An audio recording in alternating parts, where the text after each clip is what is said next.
This is our daily reading 3790, 3791, 3792, and 3792. 90, 91, and 92. Kukuha tayo dito ng tatlo, no? So, nagtatakad sa way ng pag-reading ko. Yung reading ko kasi is discussing the good and bad side. Hindi lang yung puro good. Kasi, tingnan nyo naman lahat ng post ng kapwa reader ko. Di ba puro magaganda? Kaya sikat. Kasi puro gusto mo. Yung gusto mo lang marinig ang sinasabi nila. Paano naman yung mga bagay na ayaw mo? Kasi, ito lagi yung pakatandaan.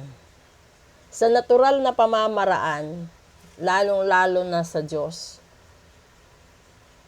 yung ayaw mo ang ibinibigay.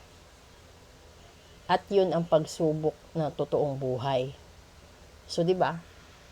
Naghahangad ka ng tall, dark, and handsome. Yung binigay sa'yo, pandak. Naghahanap ka o nangangarap ka makapag-asawa ng mayaman o afam.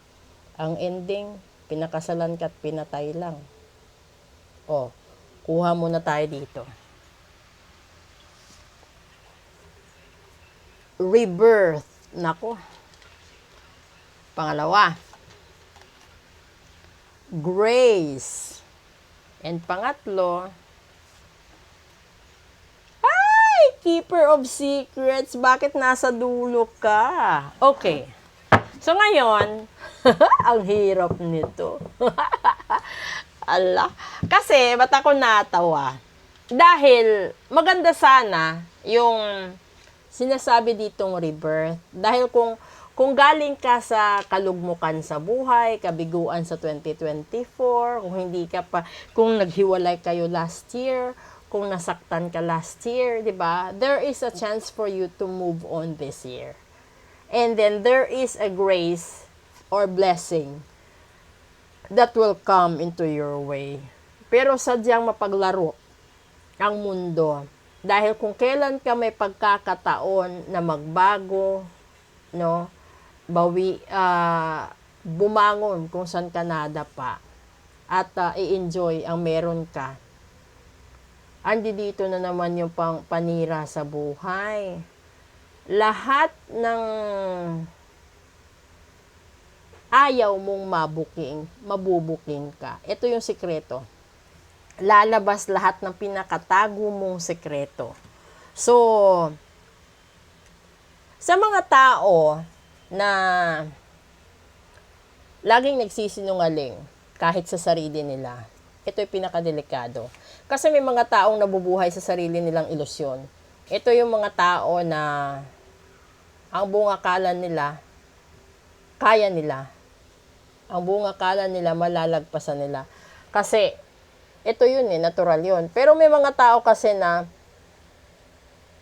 yung, alam mo yung nakikipagkaibigan ka, tapos, ipinagkatiwala mo lahat ng sekreto mo doon. Tapos, yun pala yung magpapahamak sa'yo. Tapos, meron namang, halimbawa, pagdating naman sa pera, di ba, may paluwagan. Number 1, number 2, number 3, hanggang number 5 lang. Kasi yung ibang paluwagan malaki. So, nung nangyari si paluwagan, si number 1, si number 2, nakaklaim pa. Si number 3, nakaklaim pa. Pagdating kay number 4 at number 5, wala na. Bakit? Yung iba hindi na nag-contribute. So, ano pa aanihin ng pang-4 at pang-5, di ba? Lalabas yung sekreto dun.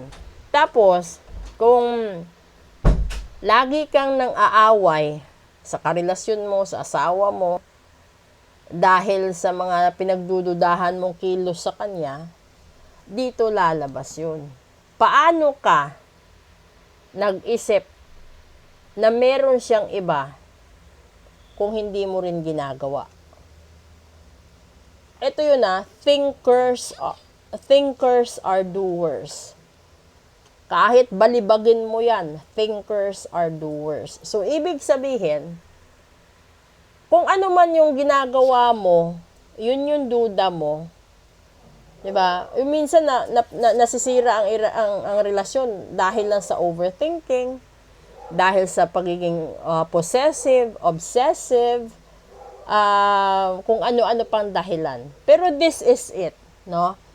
Kung sa tingin mo nakalampas ka sa December or sa 2024 na hindi nila nakikita ang sikreto mo, hindi nila nakikita ang mga pinagagawa mong kabaloktutan, then this card will tell you, remember, ito'y para bukas, which is January 11, Saturday. So, ibig sabihin, weekend, mabubuking ka sa lahat ng sekreto mo. Kung ikaw din yung tipo ng tao na may pinabarang ka, pinakulam ka, ginayuma, niloko, may taong hindi ka binayaran, may tao kang lahat-lahat, mabubuking ka this weekend. So, kung ikaw yung tipo ng tao na manggagamit, manggaganso, ang tawag doon, yung tuso,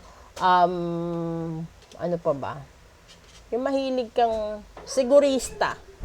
Yun, makakarma ka na. So, tandaan nyo, yung 11 sa Tarot is justice, which is karma.